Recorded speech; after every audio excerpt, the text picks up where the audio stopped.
Hey guys, Dora here and welcome back to my channel, or if you're new here, welcome.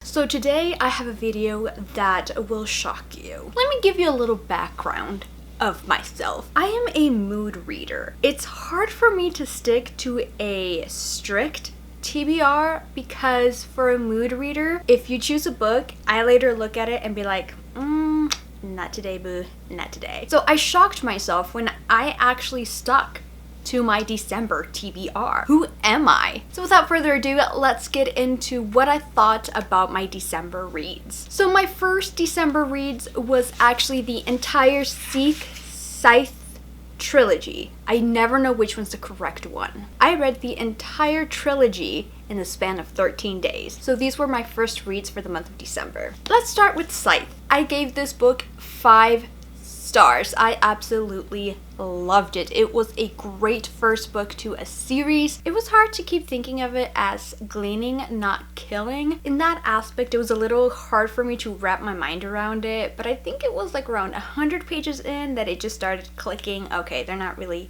killing, they're just gleaning. In this world, we have conquered death. There are no wars, no misery, and no one goes hungry. Since we've conquered death, there has to be something or someone that keeps the population in check, and we call those people the Scythes. Scythes choose one person at random to glean. And in the story, we follow 2 characters, Anastasia and Rowan, who are chosen by a scythe to become apprentices. It felt a lot more sci-fi than fantasy to me, and I'm not much into sci-fi. Setting that aside, I did love the characters, though I did feel like it had a teeny bit of a hint of insta-love. Their feelings just appeared out of nowhere. I felt like they didn't have the time to get to know each other. They just looked at each other and like bam, they were in love. The world was very well constructed. We didn't get a lot of the information as soon as possible. I did feel like the author actually cut it up into sections for us to really get into the story as well as trying to learn about the world. I will say there were some aspects of the story that I didn't understand why they had to be part of it, and those parts were actually very fast paced, so we only kept about 2 chapters on them and then we went to the rest of the story. Next, I gave Thunderhead 5 stars as well because of that ending. Since this is the second book, there's not much for me to say since I don't want to spoil it. In this one, I feel like we get a more deeper sense as to who Rowan and Anastasia really are. They're not really together in this book, so again, it makes me wonder how their romance came to be, and it makes me wonder, are they really truly made for each other? But what really got me was the ending, and I think that's why it deserved 5 stars. And last but not least, The Toll. I had such high hopes for this. So The Toll takes place 3 years after Thunderhead.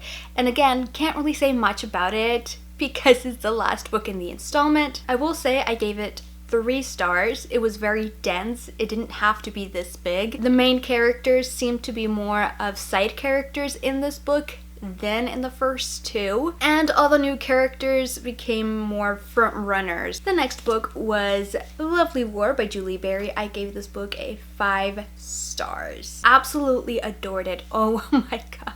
I love historical fiction. In this book, we follow Aphrodite, Ares, and Hephaestus. Hephaestus, being the husband of Aphrodite, catches Aphrodite with Ares in a hotel room. Aphrodite wants Hephaestus to understand that she will always be alone because no man really truly loves her. To get Hephaestus to realize this, Aphrodite starts saying the story of 4 individuals and how their love blossoms throughout World War I. I really love how the element of Greek mythology was woven into World War I. We don't get a lot of stories with World War I, but to understand World War II, I think we need to learn more about World War I. It was very well constructed. I really loved all 4 characters, and I love how their love blossomed. It wasn't insta-love, except for one pair. Though I do understand they were in a bit of a war where they didn't know whether they were coming back from it. In that aspect, I wasn't really mad at the fact that it was insta-love, just because I understand why it had to be insta-love. I also like how Aphrodite calls upon Apollo and Hades,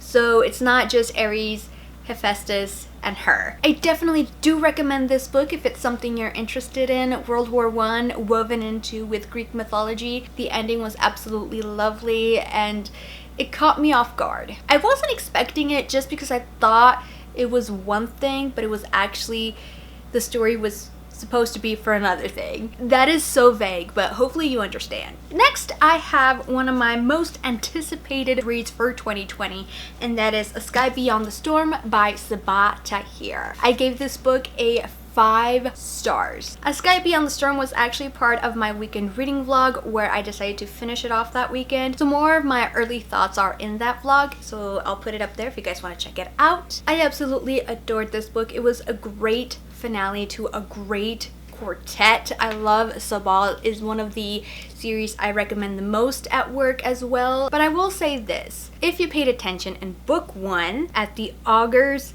prophecy, then you'll know how the book will end. I was one that I read the prophecy, didn't really think about it. It was both heartbreaking and lovely. There's some things I don't remember from A Torch Against the Night, and it's the only book I skipped just because A Torch Against the Night was one that was really slow in my opinion and not a lot happened, so I thought I could get away with not reading it. But as I was reading this, I was like, wait a minute, how did this happen? It's definitely something I regret, and maybe in the future I'll reread them again, like back to back, and actually read A Torch and not skip it. The last book I read for the month of December, and I actually finished the 31st before midnight, so and that is this gigantic book called Midnight Sun by Stephanie Meyer. It was definitely bearable to read, especially since I read Twilight a few years ago and I was utterly bored and thought, how could I like this as a child? I did like how we got to know more about Edward and where the family came from. I feel like in Twilight we only got small snippets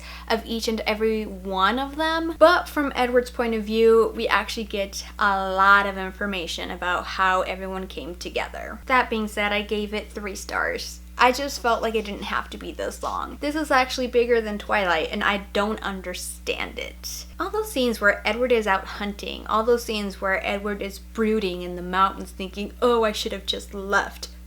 I think those should have been taken out. I mean, we didn't need all of them. Those are all the books I read in December. Like I said, I shooked myself because I didn't think I would stick to the TBR. That is all I have for you guys today. Let me know down in the comments below, did you read any of these books? And if so, what did you think? Thank you guys for watching. Please make sure to give this video a big thumbs up if you liked it, and subscribe if you want to see more of my face, and I'll see you in my next video.